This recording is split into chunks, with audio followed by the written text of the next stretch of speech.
This episode has really gone to the birds.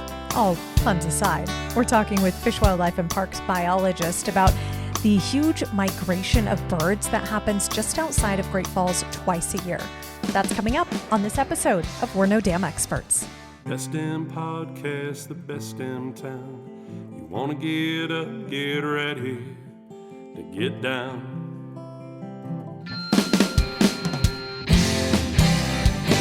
With its big wide sky and the wild river Thames, if you want to go, we can take you there to Great Falls, Montana. Welcome to the greatest damn town in Montana, Great Falls. I'm Rebecca Ingham. I'm Shannon Newth, and we're No Damn Experts. Shannon, today we're talking about a topic that we don't talk about much. No, there has been one other episode on it, though, right? Yep. I was not here for that. One other episode. So I'm not going to say I'm a complete idiot when it comes to this topic. Oh, I am. But I'm not well versed in it. You're not an expert. Well, that's a big shocker to everyone. But what's happening today? Well, we have the expert here. We're talking about birds and such. We'll get into it. We have Brent Lonner here. Thanks so much for being here. We appreciate that. Which, okay, I just also found out you were named Biologist of the Year in 2023 Holy for the region. crap. Yeah, so, big name over here. Big deal. Right. Here we are talking about how cool our podcast is, and you didn't think one time to slip in. I'm kind of a big deal, too. That's what true big deals do, is not mention it. Yeah, I don't like to promote that very much. Well, I Thanks. just did a look, but yes. So, congratulations for that. Yeah, How long thanks. have you been with FWP for? I've been in the current position I'm at now since 2006. Okay. And what is that position? Yeah, good call. I'm not aware Good of what's call. happening Nope, today. we should. Good to clarify that. I'm a area wildlife biologist for Fish, Wildlife and Parks. So there's like about 30-ish of me across the state, a little over 30. Oh, Okay. And where is your area? What kind of are the outliers or border of that? Yep. So I'm west of Great Falls, everything from where the Teton River comes out of the mountains, the Rocky Mountain front, south down to around Highway 200-ish okay. area, and then back over towards not quite to Great Falls, Okay. basically. Where do you live? Yeah. Just outside Fairfield. Okay. Yeah. That's what I What was part of that guessing. region are you living in? Yeah. Yeah.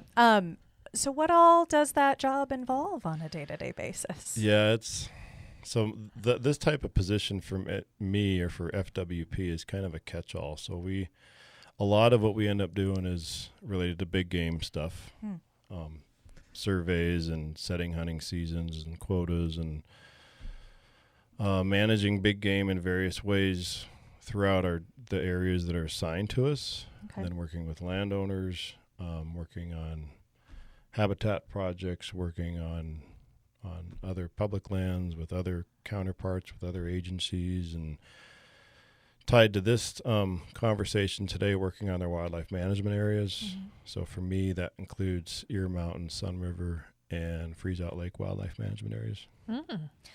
I have Do you do anything connected to after all that's your question, if you do anything? Well, yeah, that's the way it goes. Connected to like the horn hunt up in the Augusta benchmark area. Shed hunt? Is that what you're talking There about? we go. Yeah. I'm not going to be polished, people. That's not that's not my style. So you do things in that area, looking at the wildlife in that area, how many people have harvested that, if it's too much, too little, those type of things. Specific to the antler hunting? To that area. So that's definitely part of my area. Okay. So tied to your first part of your question is the antler hunting and what we do there on the Sun River Game Range, Sun River Wildlife Management Area. That is something I get loosely involved with. Okay. Depends on the year, the needs for my, at least somebody on my my position, my direct involvement. We have a lot of enforcement staff and other staff that also spends a lot of time dealing directly with that issue, that event or whatever you want to call it. I think we should talk just briefly about this event, because I feel like this is when, if people are not from Montana and they've watched Western shows, this might be something that is, because Western shows. Well, I don't know, but the Wild West feel. I have not been, but I know that when I was at KRTV, we had reporters that would go and cover it. I've heard about this. That it's just kind of this, there's horses, there's ATVs, there's people running. Some type there's of weird, amazing race. Yeah, but like a Western style. Can you explain a little bit what this event is for people? Oh, yeah. Yeah. And it's pretty well known if anybody's tied into antler. So antler hunting in general has become a big thing. Antler hunting also, again, for people who are not aware, you're not shooting the animals and pulling the antlers off. These are ones that they have shed. They've dropped. Good to clarify that. So there is, regular hunting that what we consider as hunting, and then shed hunting. Mm-hmm. That's really what it really is. And after the animals' antlers, not horns, but antlers have shed and they've fallen on the ground, people go look for them. So the Sun River Wildlife Management Area is where a lot of elk from the Sun River elk herd winter. And when they winter there, starting towards the end of February and especially March into early April is when the bulk of the elk, the bulls, shed their antlers. And because when they're on winter range, the Sun River WMA is closed during the winter to public use. So it's closed from basically December 1st to May 15th. Okay. And that's when it opens at noon to the public. And so there's a lot of antlers just laying on the ground. And it's kind of become its own little or big event. Yeah. Where it's just, I think there's folks that come certainly because they can pick up antlers and have an opportunity to find an antler. Mm-hmm. The bulk of them are doing that. And there's money obviously tied into those too. That somewhat drives the interest in antlers. But part of it too, and I tell people this all the time, if you're not a big fan of crowds and a lot of people in an outdoors setting where you want to be kind of more doing your own thing, it's really not for you. But if you've never been to this one, and this goes on all over the U.S., these types of things, but Sun River gets a lot of attention in the Northwest U.S. And if you've never been, it's worth going once just to participate. So you can go and kind of be an observer. You don't have to be part of it. Okay. There's a lot of folks that'll just do that. Just go just because they've never been, just to experience it. And it's kind of like there's like a countdown and a go, and people just run, take off, right? Yeah. So we get, there's multiple entrances, but the main entrance on the south end it's called Freezeout Lake entrance. That's the main entrance where people can drive into, the primary one anyway. There's probably somewhere close to recent average around 300-ish vehicles that'll line up there at that south end. It's about a 2-mile long line. There's a process. Our enforcement folks are great. Our wardens, as far as controlling crowds, we have usually at least a couple sheriff deputies there. As far as the countdown till noon. So noon on May 15th is when it opens up. Okay. And if you go in before that, you get arrested. You do. You get... Because it's illegal to be in there. Yeah, prior to that time. It's basically trespassing, yeah. Yep. Yeah. So it's leading up to May 15th at noon, our wardens do their best to try and catch people that might be sneaking in a little bit early. Yeah. So. Have you participated just outside of your position, just on your own? No, I haven't. Every time I've been involved is all work related. So. Yeah, gotcha. But yeah, it's interesting. It's so there's a line for the cars to go in. There's people scattered along fence lines on foot. And then a separate gate that we have that we actually modified this past summer that's specific to the horses that'll go in. So. It's just if you're not expecting to see it, and then you're like, what is going on here? Doesn't make any sense because it's May. It's not any kind of hunting season. You can't figure out why there's so many people lined on the roads, and then because you're otherwise in the middle of vast open space. Yeah, I know what's happening today. And I know this is tied to Great Falls, but like the town of Augusta, I mean, it's an event that they they've keyed into, and for a couple days, certainly it's a big deal. We have friends that load up and spend the entire weekend prepared for whatever the time is, and they're in campers, and because there's not a whole bunch of lodging options in Augusta, right? Yeah, and so like people, it's a shed, like it's not. Yep. It's a horn. Well, I guess for some folks, it's a really exciting. I've got them all over my house, so that's not a big deal for me. And if my husband were to bring another one home, I'd be like, seriously, what are you gonna do with that one? What's the plan? Right. So I think it'd be really fun to watch, like experience that. Yeah. And you can go. You'd have to park back a like ways in Augusta. And well, I mean, not quite that far. You have to park back a ways and then walk up. Yeah. And then if you walk up to the gate, and it's an easy walk up to the gate up the county road, and then you could just sit there and watch when the gates swing open, dust flies, and people go crazy. And I'd just put my camp chair up and just sit. Yep. Get your crack a your bottle of water. Yeah. Are you required, if you're out there getting sheds on that, are they counted? Is it kept track of in some way? Not specifically. We did have Mark Schlepp, who just retired last year. He worked for us for over 30 years, and he would spend time at those gates just tracking how many people come out, out with the sheds. He'd even weigh them. We didn't do a lot specific with that information because the winter survey work is where we get a lot of the data that we need to manage for the species and that population of elk. But so the numbers we don't do a lot with. As far as the antlers, it's just more general information. We keep track of the number of people, but that's about it. Gotcha. So, as an animal biologist, do you have a favorite species of animal? I mean, because you're dealing with a lot of different animals in this in your area. That's a big area. Yeah. Fish, birds. No, and elk, I've been asked. moose, yeah, bear. I've been asked that before. She's just naming all the ones she can Name think them of. all off. Keep He's going. like- Keep going. I'll He's like, pick oh, one. you're pretty Horses, smart. cows, You don't manage those. Farmers manage those. rodents. I don't really have a specific one, to be honest. I don't. Do you have a least favorite? Humans? Can I put humans in there? Good. Yep. Yeah. Good answer. Yeah, that makes Yep. sense. Thing we Well, all they're- feel. they're the ones Sometimes causing it gets problems. a little too people-y out. Yep. Yeah, Yeah. humans are definitely the most complicated species in the world, I think. So For if sure. if all I had to do is manage, and this will sound bad, but if all I had to do is manage wildlife, and that's it, it'd be not necessarily an easy job. It'd be a lot more straightforward. Better. You throw in people, and I get it. It's just how it is. Yeah. The social structure of human beings, and it's just crazy. So we go from one extreme, really, of shed hunting to really the primary topic I think you were lured here under. I like all these though. This is good information. I do agree. Yeah.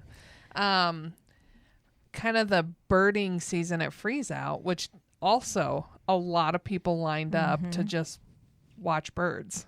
That's a big attraction. Yeah, and it's twice a year, really, because you got spring and fall migration. Yeah. So obviously the one coming up here, I'm not sure when this will air, but Soon. coming up here will be maybe a heads up spring migration starting March especially. Kind of end of March, beginning of April. Correct. Yep. Is that weather dependent, or is it just I'm getting this itch They and the know. bird's like, Yeah, it's both. It's okay. So it's weather dependent on a more local scale, but when it comes to the actual migration, it's more the drive of these birds, the day length, the lengthening of the days, and their hormones kicking in, and the drive to get to their nesting grounds. That's the ultimate drive of why do birds migrate and timing and all that. Okay. The drive for breeding season and nesting. But as far as locally in like place like Freezeout in the surrounding area, the weather is probably the biggest influence that that drives the numbers of birds that we'll see in that, even the distribution in that smaller area. And when we're talking about a lot of birds here, how many? You don't have to be exact. Yeah, I mean, and there is no exact number by any means, but it's well into the hundreds of thousands of birds on an individual. If you counted every individual bird, on good years, we'll certainly be over probably 1 million birds. Oh Holy my gosh. moly. Was not expecting that. Yeah, on a good year, Wow. between everything, and that's waterfowl focused. That's anything from all the geese, snow geese being the big ones. We call them light geese, and that's I'll get into that. But snow geese, light geese, and all the duck species and swans. Those are the kind of the key birds, especially coming up here soon, are the big attraction that makes up the bulk of that hundreds of thousands or upwards of 1 million birds. But there's a bunch of different species in those types. Oh, yeah. Yeah, and you talk about duck species, freezeout, again, tied to freezeout, we're 25 to 30 somewhat consistent ducks that we'll see there. Those are just, I mean, Types of ducks. different species of ducks. Wow. And then for, we call them the big white birds. Those are the big attractions. Yeah. So that's the light geese. That's Ross's geese and lesser snow goose. Lesser snow goose is the bulk of them. And then the other ones are the swans, tundra, and trumpeter swan. And then you can have all the other mix of water birds and shore birds that you mix in as it progresses. Do you ever get excited that maybe you'll find a new species of something out there? I don't get as excited as if you know birders. Birders are We had a different birder on the breed? podcast. they're a true, like the folks that look for antlers and sheds, the Yep. diehard birders, just like Same. anything in life. They're committed. Yeah. Yeah, and they'll, a bird, whether it's freezeout or somewhere else, word gets out that some rare species of bird showed up somewhere, and people will drive for miles and miles and miles to come see the Wow. bird because they can get it on their list. Yeah. It's like Just a big for- bucket list of how many Correct. birds they'll see. Yeah. Whereas me, I'm just You're like, another well, bird. it's Yeah. cool to see, Yeah. but 2 or 3 years ago in the fall, we had a whooping crane out there, and those are extremely rare. Really? Anywhere, but especially anywhere in Montana, and it stayed out there for maybe about a month or so. Do you keep that under wraps, or do you like put that out in the world when you see one? I don't. I'm not a social media person. He's tweeting. He's Yeah. tweeting. Found a whooping crane. So yeah, but related to that, I mean, as soon as word gets out, there's Yeah. birding communities and birding, whatever, Twitters or Yeah. whatever whatever it is. Uh-huh. That gets out there, and that's Yeah. why people show up, because word Gotcha. gets out. They have their connections to get Huh. that info It's a out. whole society. Yeah, it's just fine. It's great. I mean, Yeah. people enjoy that Yeah. stuff. Why, and this is me coming from not biologist at all, but why freeze out? Why is that area in the migration path? Why is that such a hot spot, if you will, for these birds? Ooh. Yeah, and that's I have another question, but I'll let you finish this one. well, that's it. It could be a lengthy answer to Okay. that question, but I guess to be brief, freeze out, or whether it was freeze out in its current existence as a wildlife management area or waterfowl production area when it first was developed into what it is today versus what it was 200 to 300 to 400 plus years ago. I think it really, and we can only speculate that far back. And it's just, it lies in the geographic corridor that it is, that from especially the Rocky Mountains, and how these birds migrate to and forth, going all the way to their nesting grounds, way to the north. It lies in that pathway. And that's ultimately, there's multiple areas they stop, and some of these areas have become more and more attractive to them because of agriculture and the forage base They that it get provides. some good grain and things. So you have water, what freeze-out is, and all the ag fields adjacent to it. And where it lies, it's become this this even more attractive to at least certain species of birds. Yeah. Whereas other areas, depending if they don't have that, and it varies depending on the cycles of weather, locally or regionally, and drought conditions and water availability, it might be totally different. It might not be as attractive. So I remember, again, when I worked up at KRTV, this was earlier on in my career, so it's been a while. So I've, unfortunately forgotten most of everything I learned when I went and did a story out at Freezeout during the migration. But the person I was with took me out into, drove around some of the surrounding farms and areas to show where, it's not just at the lake where they're hanging out there. And that, I'm remembering this now, is because there's the grain and the food there. Yeah. And that's what it is. They, Freezeout is to quote Mike Schwitters, who's helped us there for a lot of years. And when you talked about birding and the birding community in Montana level, Mike's one of the more well-known ones. And he often would say Freezeout is basically like how would he phrase it? A pool with a hotel, and then you have the restaurant next door. Gotcha. Yeah. So you have the pool as the nice, water. Convenient one-stop area. Yeah. They can stop, rest in their migration. It's a staging area. They're not nesting there for the light geese and swans. And then they can go out and feed in the fields twice a day. They have a pattern that they go through when they're doing this at Freezeout.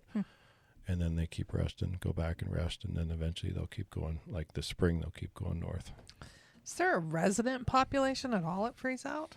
For light geese? Any birds? Oh, yeah. There's definitely resident birds that'll summer there. Okay. But and this is just a guess, 80 to 90% at least maybe of the birds that we see at Freezeout are birds that are using it as a staging area. Migratory. Transient. Yep. A transient population. Yep, right. How long are they resting at Freezeout on their journey? Yeah, so that's a good question, and it really we don't know a lot about all the species. We probably know more about the swans and light geese as far as that, to answer that or try and answer that question. When we were doing more of this, Mike Schwitters, when he's doing more of this work related to that, probably close to 20 to 30 years ago, the estimate was about 4 days, roughly, for light geese that would be there. But now that we have GPS technology on some of these birds, they've done research in other states, and they're coming through Freezeout. We're starting to realize that's a lot more variable. And I honestly, if I had to guess again, it's something a little bit more than that. But then the weather ties to that too. So if you get these big storm events, sometimes it clears them out quicker, especially in the fall. They wake up, they're like, stormy, or storm's coming tomorrow. Yeah. We got to get going. Yeah, and that's what we see. In the fall especially, it's like, because we get the systems coming from the north, cold and snow. And then they're trying to get away from that. They're not, snow geese aren't white because they like the snow. There's a reason why they migrate. They don't want anything to do with snow. They're that light color is more of that flock perspective, because they're tied to being able to see it. They migrate in mass flocks, so it's their ability to detect each other ultimately. Interesting. So as far as the weather in the spring, it's just the opposite sometimes, where we might be getting some weather coming from, even if it is actually what we see in the spring, sometimes we get, most of our weather comes from the west or the north. So we get that weather coming from the north in the spring. Sometimes they might attempt to migrate, and then they get stuck and they don't want to, and then they'll just keep building in number. Whereas in the fall, it's the opposite. They'll just clear everything out. So it's the same weather patterns, different effects on the migration. So I'm going to dig deep into my past with you and ask some Didn't know you were in for really counseling pertinent too. questions. Most of the time when I see birds fly, it's in a V formation. Why is that? The V formation that they fly? Yeah. I mean, if you think about why that V formation is, it's the path of least resistance. Oh, okay. Because when you're what do they call that in drafting? Drafting, yeah. So it's NASCAR. like drafting. I was thinking so if we it's did their that own in little cross version. country running too, you'd draft off somebody. Yeah. And that's basically what it is. It's yeah, the one in front's got doing all the work, but, and I'm sure they trade off, but it's basically like drafting. Well, they do. There's not an assigned spot in the V for each bird. I'd have to think it's like running an army cadence, like the one guy falls behind and then goes to the end of the line. Unless they've got some way of communicating that puts the lowest one on the totem pole. And it's Hank, you got to be up there today. Sorry. You're taking on your the own. lead, pal. Which looks the opposite. It looks like that's the leader, but really it's the worst spot. Maybe. Or it was a bad night and they're like, hey, Hank's pretty slow. Let's put him up in front. We won't have to fly as fast. A little. Yeah, right. Do you notice, kind of going off that a little bit, do you notice personalities among birds or scuffles among different species or just kind of any behavior patterns when they're hanging out at Freezeout? Not really. I don't know. I mean, I guess he doesn't spend that much time just staring at the birds. I mean, I can't, I can't figure out what's going on. You're not a bird psychologist. Dang it.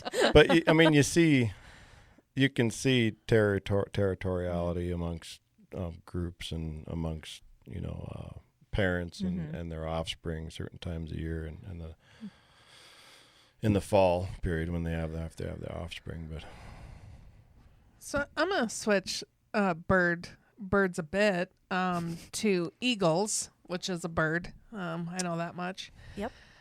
And I have always heard that near, like, you're headed towards Lincoln and you've passed Sun River, and right before you start going into the mountains, there's like a lot of eagles that are in that area at certain times. Is that part of migration? First, is what I'm saying true? Second, is it part of migration? And third, do we see any eagles at Freezeout Lake? Yeah, so that is so similar to like the waterfowl migration that I was talking about.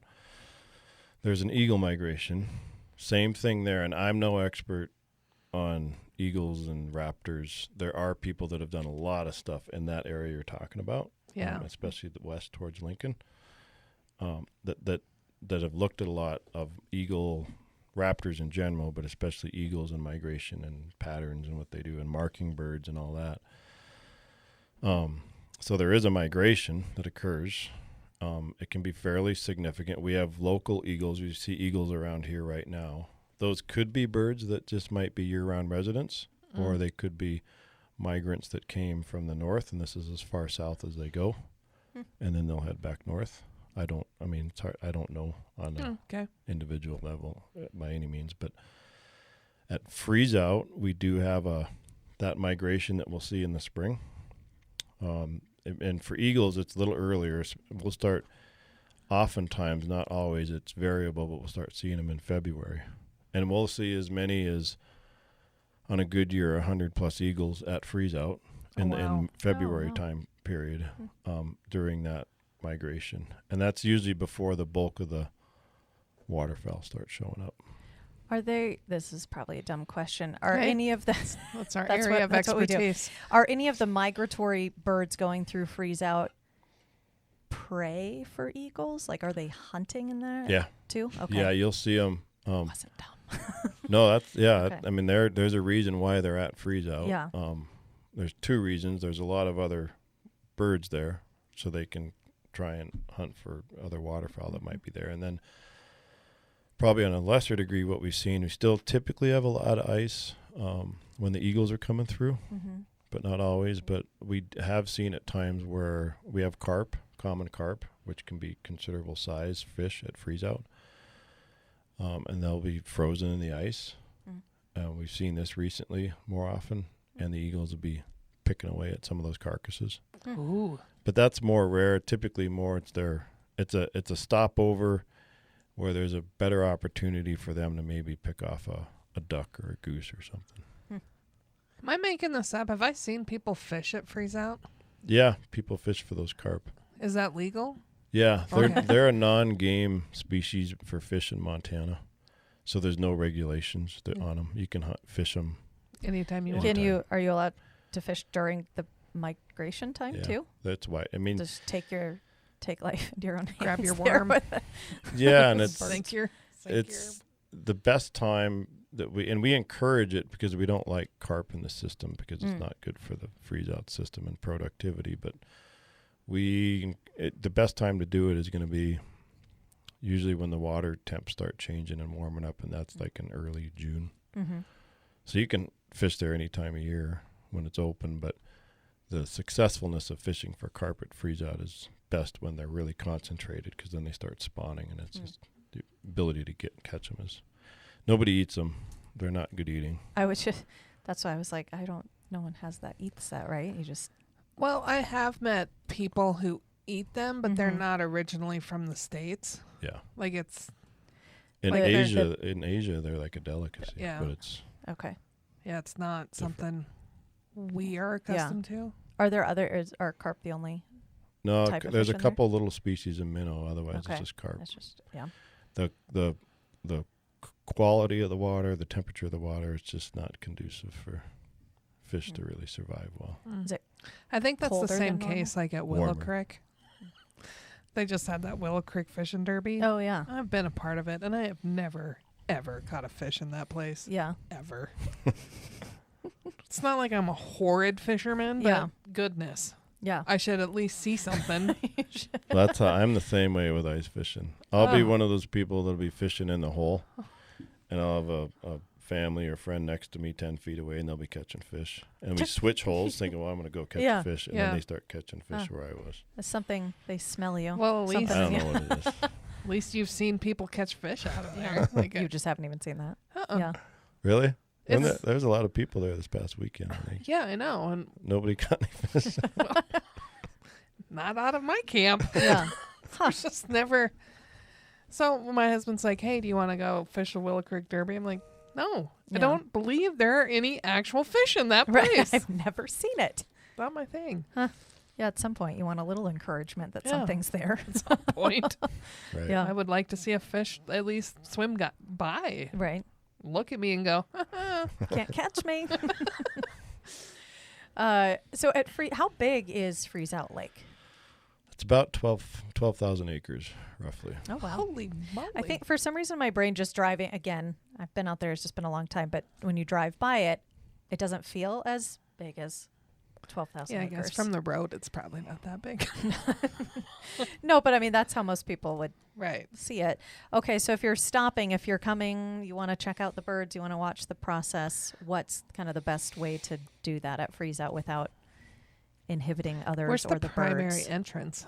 So, I guess there is a process that's going to be to give folks the best opportunity to see what's going on there. The primary entrance is you come on Highway 89, you come through Fairfield, so leave Great Falls, I-15, Highway 200, and get off, go on Highway 89. Once you go through Fairfield, it's about 4.5 miles down to where the main entrance to Freezeout is. We have 3 buildings there and a bunch of equipment right off the highway, and there's a big wood sign that says Freezeout Lake. So it's right off the highway on the left, and it's pretty hard to miss. So even for you. Yeah. I was like, he's learning quickly. Don't give me too much credit. Big sign right there. So as you mentioned earlier, usually mid-March is when things really start picking up. Okay. It varies. If you wanted to pick the best time, that last week of March is usually, if you had to pick a time frame, when do I want to go to Freezeout? In the spring migration, it's going to be that last week of March. Okay. And that varies, but usually that's the best. So are there campers there? Do people camp out for the week? That's all eligible activity? We got anything from people that be there for multiple days to folks that'll just be there for a day. Oh. And from Great Falls area, it's a pretty easy day trip. Yeah. The issue, though, is timing-wise, the best timing is at first light in the morning. Oh. So if you're in Great Falls, get up real early. you got to get up pretty early, and and get out there. Yeah. So that's when the birds all get up, and at least a lot of the light geese, some of the ducks, swans, they stay in the water. They feed in the water. They don't typically feed in the fields. But the big activity, especially for the light geese, snow geese and swans, or snow geese and Ross's geese, is at first light, and they go out to feed in the fields till about mid-morning, 10, 11-ish. Do the swans just not get the memo that there's other food? Like, why don't they go feed? They just feed it on submergent vegetation. Okay. That's just It's what not they in eat. there. It's just not their thing. Not their appetite. You'll see them on occasion out in the field, but usually you see swans out in the field eating grain. It's like something's either They're water's hallucinating. froze, or they're hallucinating. Okay. They got a bad mushroom Yeah. in the Something. submersible. The Gotcha. kale wasn't good. The seaweed. Right. Yeah. It's just Bad interesting that some move out and others don't. Yep, and same yeah. thing with ducks. You got dabbling ducks and diving ducks. I like diving, those categories. Dabbling and diving. Yeah, diving ducks are like swans. They pretty much are staying in the water, eating insects and vegetation, Mm-hmm. whereas dabbling ducks, they'll go out with geese and feed in fields. A little bit more diverse. If I've never been a birder, but this sounds interesting to go see Freezeout, learn about where would I start so I kind of know what I'm looking at? What would you say? Like, okay, I'm going to show up. I'm going to get there by first light so I can watch what's happening. I think you're gonna need binoculars. Oh, yeah. Yeah, I mean, Good. yeah, binoculars never hurts. Binoculars is always nice. Book. Book maybe. A bird ID book, Yeah. maybe, if you're Just wondering if listen you to really this podcast first. Yeah. listen to this. We did get some tips from one of our emphatic birders. The Western field ornithologists have an app. Oh. And she said that the coolest, and this is what got me excited about birding for the first time in my life, was you can like record the sound a bird makes. Oh, that's cool. And then it will search its database and tell you what kind of bird it was, even if you can't see it. That's pretty cool. Yeah. I Yeah, like that. there's some amazing, and I'm not a app person, but I know there's some amazing stuff out there like that. Is there like social etiquette in being out there? Because I've seen some pictures where there's quite a few people. I don't think it's shoulder to shoulder, but maybe it is. And what's the etiquette? Don't walk in front of their binoculars. Yeah. Yeah. I mean, there is stuff like that. It's A distance to keep from the birds. Right. Yep. And that's with interest in recreation as a whole since COVID, it seems like especially, there's most folks are really good about it, but there's always going to be a few that just don't understand that, getting that close is going to disturb the birds. For one thing, that's one of our issues from us as a resource agency. First and foremost is trying to minimize human impact on birds and freeze out. And what the migration is a stressful thing for them. They're migrating. It's 2,000-3,000 miles or more one way. Big It's a lot of work. Mm-hmm. So it's to limit. They're there at freeze out to rest and refuel before they keep going north. So certainly we want the public to come out and view birds, and the vast majority are really good about it. But trying to stay some distance away. Don't run towards them to watch them fly up. Yeah, don't run towards them. If you see a whole line of people and you feel like you need to get out there another 50 yards in front of the people, that's probably not going to be the best thing to do, because you might just ruin it for everybody and disturb the birds. But do birds attack? Like if you want to get 50 feet closer to a bear, we say that's probably not a good plan, because the bear will win usually in that battle. But it's a bird. I was going to ask you if Do you'd ever birds been attack? attacked by a bird.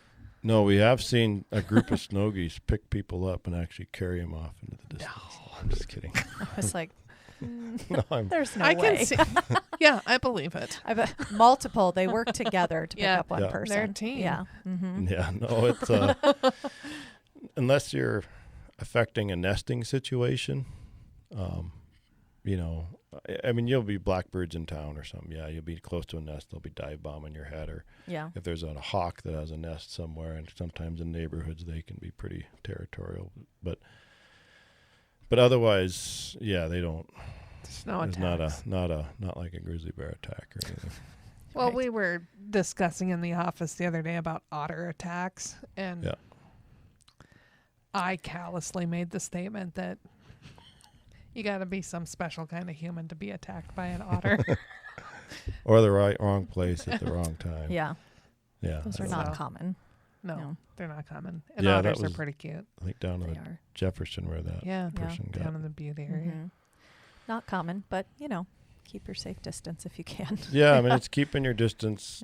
Yeah. And again, from a bird perspective and freeze-out focus, it's just more keeping your distance to limit the disturbance for these birds that are trying to do their thing in the migration period.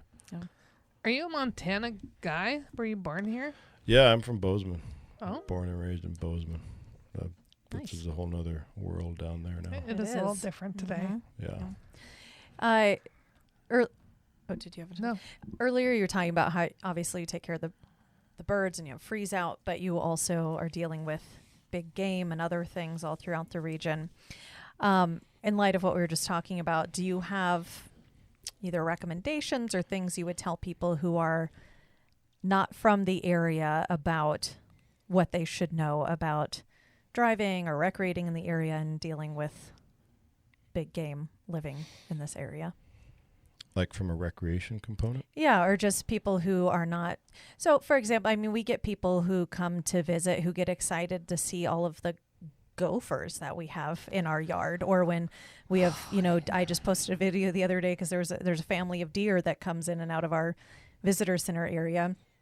People love the video. So for some people, just even things that we consider nuisance are ones they enjoy watching, just kind of. Gophers just immediately make my blood boil, and she has to bring it up in January. Yeah, that's true. The ground crawls up here with them. But we have people like visitors who aren't used to, seeing that, like, oh, they're so cute. Like they're intrigued by that. So that's a gopher. I mean, and then we go up to, very large animals throughout the area. Just things people should know about that we're passing through the lands that that they live on. Yeah, and that's a good point, good question. Technically, it's a ground squirrel. Yeah. Okay. Sorry. Okay. No, the nerdy biologist. Nope, that's fair. People will ask that too, and I'm like, Well, we've had an internal debate in the office of gopher versus prairie dog. Yep. Sure. And technically, we were told, not by a biologist, but they can't be gophers because you're seeing them during the day, and gophers are nocturnal. Yeah, the little Is that the difference? The little mounds you see, the little dirt mounds you see when the snow melts. Yeah. Those are pocket gophers. Pocket gophers. I think that's the only species of gopher we have in Montana. Is a pocket gopher, but what I'm describing is a ground squirrel. I didn't mean to get sidetracked. No, and then prairie dogs are bigger, right? Prairie dogs are bigger. Yeah. They're like maybe 2 to 3 times the size of a ground squirrel. Yeah. And they live in these giant prairie dog colonies. Is that the same? Never mind. I answered it in my own head. Okay. Well, we're going to need you to come back in May and tell us what's crawling around out here, because I think they're probably prairie dogs. Oh, I don't know. Wait, you think they're prairie dogs? I do. Are they about that big-tailed head, or? They're smaller. Folks, this is an I think audio. it's either We're trying to judge based on hand, hand like, sizing. This big. Yeah. I'd say they're all about this big. With a tail that's fuzzy. I really don't think they're prairie dogs. Something smaller then. It's ground squirrel. Even smaller. Or a ground pocket squirrel. gopher. We'll send you pictures. Anyway, so people who come to visit, there you go. That's what you're looking at. Yeah. Related to your question, though, as far as wildlife as a whole and people, I think the biggest thing is just keeping your distance. Yeah. Everybody, I mean, we like to. There's a reason. One of the reasons a lot of people like living in Montana is we have a lot of wildlife, and you can see wildlife and places that are right in your community or not too far away. sometimes in big numbers and sometimes in small numbers. So it's a neat resource, but the more folks you have moving into the area, expanding out, getting into the footprint of where the wildlife live, then that's when you run into more conflicts. You have that overlap, whether it's big game or bears or mountain lions or turkeys or whatever it is.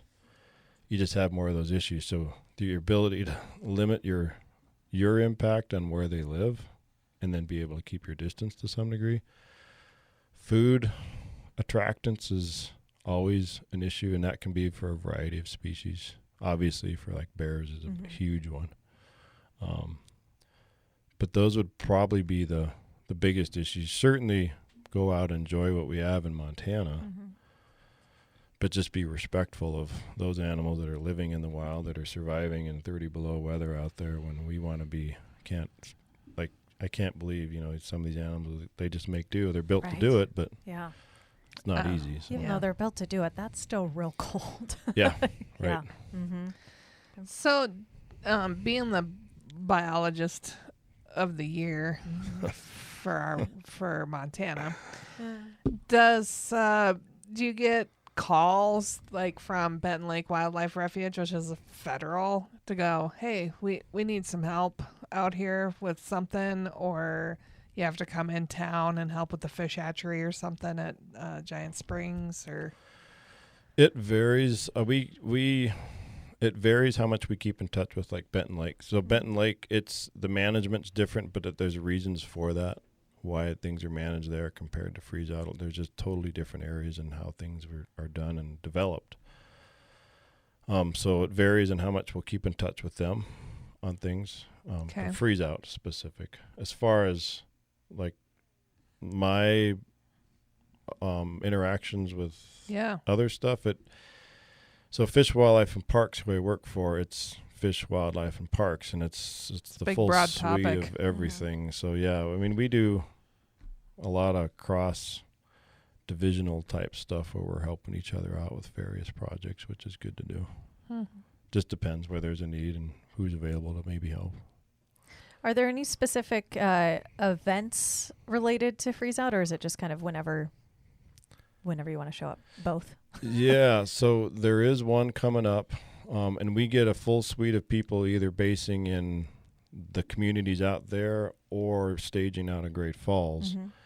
Coming up in March, Wild Wings. It's put on by a group in Shodo. Yep. But it's Wild Wings. It's the second. I should know the date. It's okay. We can put it in the show notes. Yeah, it's the March. It was really a test, and you failed it. No, I got to look. There you go. They have a great logo. I saw it the other day. I don't remember where somewhere online, and I saw it. I'm like, oh yeah, that's coming up, and that's a really great logo. I like the name. Yeah. And then it makes me think of Buffalo Wild Wings. I'm like, that sounds good. Doesn't it always they should and doesn't it They always should sponsor that, yeah. get surprising, like a wing is chicken? Yeah. It's not like you're going out to look at chickens. You're just looking out. It's a bird, but... Okay, did you find it? Yeah. Okay. The weekend of March 22nd. Okay. March 22nd is a Friday. Well, that seems about planned appropriately. And it's strategically planned around. So I work The a lot migration. with them on related to migration and activity. So Yeah. Wild Wings, if you just Googled Wild Wings, I'm sure it comes up. They have their own website. Don't add buffalo. Don't add buffalo. Just Wild Wings. Or But they chicken. have all sorts of stuff starting Friday night through Saturday. Okay. So it's something to, of interest for some folks. For birds. If you're into the birds. Yeah. That's what it's for. Exactly. Well, and that's a nice time to come to Great Falls just during mid to late March, because you can come hang out at Western Art Week and then head out and check out Freezeout and the migration. Bird stuff. So tell me what a wildlife biology emergency is, because let me preface this. It's wildlife. They're doing their thing and animals attack other animals, but is there like a moment where you're like, we've got to save this bird, or you intervene in a elk. Elk standoff. Yeah. Well, so not putting humans into the context. Yeah, no. Because that's obvious that there's Okay. going to be that kind of a situation, but this is non-human related, like where you're going to interject within the animals or any other kind of emergency that you can think of. It's mostly, a lot of that's tied to, like you said, we just, as much as possible, let wildlife do their thing. Yeah. I mean, they're going to have issues. They're going to get injured. They're going to fight amongst each other. And hey, that's wildlife stuff, and what they do and how they've survived. And so trying, as much as from a human end of things, you might not like to see that. If you're watching a coyote run and take down a fawn deer or something. Yeah. That's life. That's the way that works. But as far as an emergency, a lot of things, injured animals, something gets hit on a roadway, maybe we got to do something with it. We do have the Wild Center in Helena that takes in certain species, depending on, it's limited, but depending on the species, if they're injured or orphaned. But it's limited on certain species. Animals getting caught up in fences. You see that pretty frequently. Big game animals jumping over a fence, they get a leg caught, and cutting them out. Or sometimes it's bad enough we got to put them down. It just depends on what it is. But I saw a thing on, it had to have been like TikTok or Instagram reels of an elk that was running across a road. Oh, I think I've seen. And it said, "This is me as an elk," and it tripped and fell and tumbled and flew across the road. And I'm like, and then just got up and ran. that is me. Yep. But you gotta think, there's a lot of me in the animal world when you watch that. Jump fences, and they're like, "Oh, that didn't make that one again." Like, how many times do they jump a fence and clear it stumbly? Yeah. Versus get it tied up with them, and they'll be like, "God dang it!" Or trip when they're running. Yeah. yeah. I have to think it happens quite a bit. Yeah, we just don't get to see it most of the time. Right. They stop and be like, "Becca, come on." And then you're like, do these animals have a sense of humor then? Are the others ones like laughing at them? Like, I would have to hope they would. Right. Who is that? Gary Larson, that cartoonist. He was really good at those. Yeah. Have you ever seen his cartoons? I think it was Gary Larson. Okay. I'll have to look. He was, look up Gary Larson wildlife stuff. He doesn't do it anymore. It's pretty funny. Yeah. Some of the stuff. And they're just a single picture with a caption. Yeah. Those are my favorite. Yeah. If it gets too complex, I'll get lost in the story. Those are the original memes. Yeah. Mm-hmm. Really, they were. Right. And one of the issues, and I was just talking to somebody at Freezeout this morning about this, and it was tied back to a conversation this person and I had about a sheep, a bighorn sheep,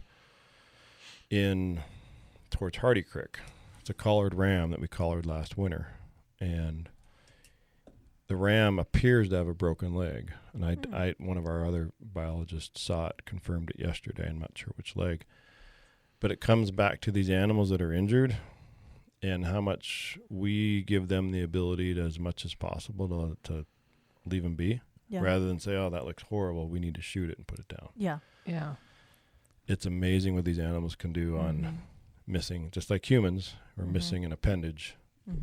They can survive reasonably well at times with that. So where we go down to the Missouri down at Kip to do paddle fishing, and we've had extensive conversations with the wildlife biologists down there when we're fishing, and just the stories they tell about what they know about the fish and how it heals, and like you get your hook stuck in there, they're like, just break it, because they'll push it out eventually and they'll be fine. And interesting. And it's all those human aspects I think you put on animals where you're like, oh, that's awful. No, they're gonna learn to walk with 3 legs. Or they must feel so sorry for themselves, and that's not what they do. We have a resident deer population at our house that I've complained about numerous times that my husband will not take care of. Well, one of them had a really weird, like it lost its bones in one of its legs, and it was just like all slinkied up and dangling. I'm like, oh, that looks awful. And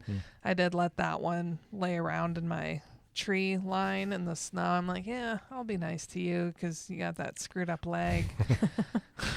But I texted my husband, I'm like, you might want to do something about that. And he goes, does she look like she's got the mange or something? Was she trying to attack you? I'm like, no, it just looks disgusting. And he goes, it's fine. It's fine She's then. gonna Yeah. be fine. I'm like, Yeah. But she got to linger longer in the tree She got line. some special treatment. Yeah. Yeah. The rest of them I yell at or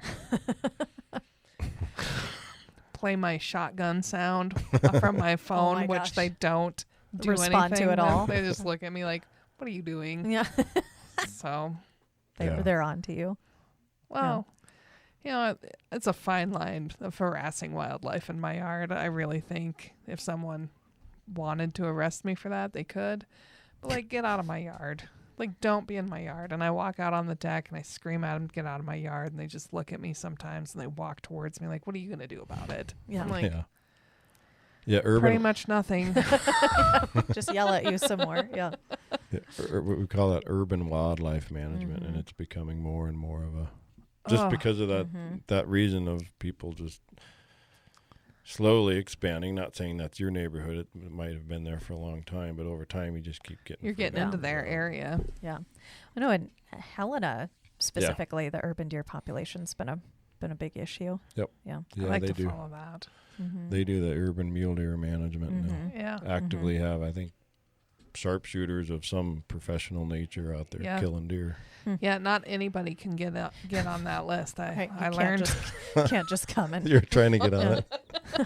Take your anger out. Yeah. All of this pent up frustration You know, with her. I'm the one going to the city commission like every year, like, hey, can we get this going? I'll wear black and shoot at night. the deer that are in my yard. Like, if I can just get a permit for that or some type of written notice, that'd be great. Hmm. Yeah. And then No. they say no. No. Yeah. No. It's not that much. It's not enough yet. I'm like, okay. So. And even then, I'm not sure you're getting on that list. I think Captain Otto will forget about it after a period of time, and I may be able to lend my services again, but we'll see. This is switching to topics. Do you have issues at all when it comes to wildfire season in Montana with smoke and fires and things in your district and how that affects either bird migration or just habitat? Yeah, given the timing of, and they have looked at that related to smoke Thinking more of the fall migration. and but migration, yeah. and it'd be tied more to the fall migration. Yeah. And the impacts of that and a bird's inability or how it changes migration patterns. But I can't speak to what it was as far as what exactly they found or how big of an impact it was. But on a local level, typically not. The birds that, when we have the fire season in Montana really starting typically in July till September-ish. Yeah. As far as the impact of wildfire and smoke on any wildlife is limited. I'm obviously on the ground where you have wildfires going, the terrestrial animals, the animals are living on the ground, the big game and other non-game small mammals and some of the birds. Yeah, that can redistribute them and they need to move somewhere else, but usually that's a short-term thing, or it could be long-term if it completely changes their habitat down the road. So it depends on the size and the scope of the fire, I guess. Yeah. And where it's at. They'll take a trip away and then still go back if it's not destroyed. The habitat. Yeah, if it's not completely destroyed, if it's kind of a mosaic type fire where you have a little bit of pockets of stuff that's undisturbed, it still might be productive for them. Still their home, their chosen space. Yeah, but it changes. Yeah. I mean, wildfires can be a big thing, and it changes the landscape. So over time, you get enough fires, whether it's in a specific area or overlapped over a bigger area, it can start having a bigger impact on the presence or the distribution of animals that you'd seen there 30, 40 years ago versus now. This last year, we had grizzlies in Ulm, which is not far from me. Are we going to see more grizzlies? Or are we going to see grizzlies in town? We had a moose on the trail this year. Like Great Falls Town? Yeah. I certainly hope we never have grizzly bears in Great Falls. Could you keep them more towards the Rocky Mountain front, please? Yeah, that's a whole nother podcast. Grizzly bears and grizzly bear management and research and all that. But on a very, and there's 2 guys in Region 4, Chad White and Wesley Sarmento. They're our 2 grizzly bear specialists. Those would be 2 that could speak maybe everything. We have another podcast on grizzly bears. Well, I think it's a pretty short podcast. They're mean. They will kill you. Stay away from them. You can't hunt them. Like, I don't know what else needs to be said. Yeah. And if they continue to move closer to town, So build a bear fence. Yeah, certainly. I think Chad and Wesley could probably add a lot to that. Okay. It's you mean it's more than that 20-second explanation? A little bit more than that. But there are grizzlies that, I mean, to be very brief on it, they're certainly expanding. Grizzly bears is highly political and all that stuff. But here I didn't even know that. I was like, I knew wolves were. I didn't know grizzlies. Yeah, I mean, just the social political stuff around. It's just the nature of it. But is it because you're a bobcat? I am a bobcat. I went to both schools, though. Did you? I went to both schools, but I grew up in Bozeman, so. Yeah. But they're going to be expanding more and more, and we've been seeing it. But at what point? That's the biggest challenge. Is at what point does or if expansion ceases? I don't know. I mean, that's where do you draw the line? If you draw a line on where's too far to intervene. Their original habitat was the prairie. Exactly. Right? Like they got pushed into the mountains, but they're actually prairie animals. Correct. Huh. Okay. Yeah, I mean, this historically 150, 200 years ago. More than 20 seconds. I guess I did not know that. If you ever read up on the details of Lewis and Clark's journey, Yeah. the amount of bears that they discovered and found right here, Great Falls and east was a lot. That's true. Mm-hmm. We got the mural downtown to support that. And the stories Yeah. from people. Yeah. Huh. Well, looks like we've learned a lot today, folks. Yeah. Anything else that we should know about you or what you do or where you work or? No, nothing about me. Come on. Where did you hang your Biologist of the Year award? Hey, at least we found out beforehand. We had a guide on that's a world-renowned guide. We didn't find out until after we'd finished the podcast that he's award-winning and has like plaques everywhere. Wow. So then when he came on the second time, we're like, what's the deal? Why'd you not tend to tell us that you were decorated guide? So, yeah. Well, there we go. Be a repeat. Yeah, I don't need to promote that on my end. But as far as Freezeout, I mean, that's the only thing I'd say is, the at least the original intent of the conversation. Oh, it's good. We went in lots of good directions. Come late March, we have a website. Look for the Freezeout Lake Wildlife Management Area story map. Story map. Okay. Yeah, it's on if you look on our Fish, Wildlife, and Parks website under Freezeout, you can get to our main website, but then there's a story map tied to that. And we actually have you go onto that and you can click on certain tabs, and one of them is a migration status tab. Oh, okay. And so we do daily updates on migration status starting around first week of March, and that'll go till mid-April. Do you get calls from, are you in touch with management areas that are along their normal migration to route some then? degree? Okay. Yeah. So we work, so kind of related to that. I don't know if you've tracked or heard of the Berkeley Pit issue with.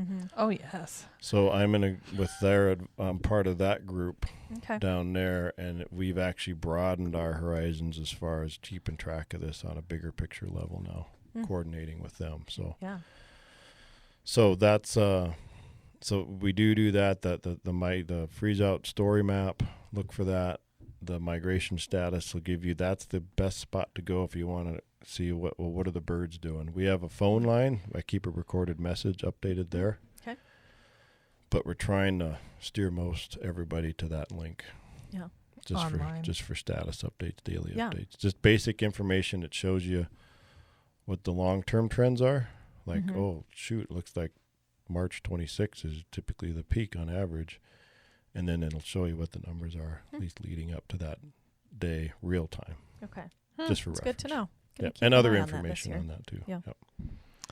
Thanks for putting up with us and coming out Thanks to for putting talk. up with me. Hopefully I was You met were your a delight. standards, so. Oh, yeah. You're an a expert about delight. things. You more than met our standards. Yeah. I'm good at lying about a lot of There you stuff. go. Our standards are pretty low to start with, and most of the time they just have to listen to us. So thanks for being here. Oh, you bet. And folks, thanks for listening. You can always remember to rate, review, and subscribe. Share your funny, the moments you find the funniest with your friends about how stupid I might be on the podcast. There's tons of those. Tweet them out, people. We'd love to hear what you think. And until we see your bright, smiling, happy, healthy face here in Great Falls, we hope you're creating amazing memories with your friends and family wherever you might be. See you soon. We Are No Dam Experts is the recorded claims from Great Falls, Montana, covering what you need to know about this amazing damn town. Damn, that felt good.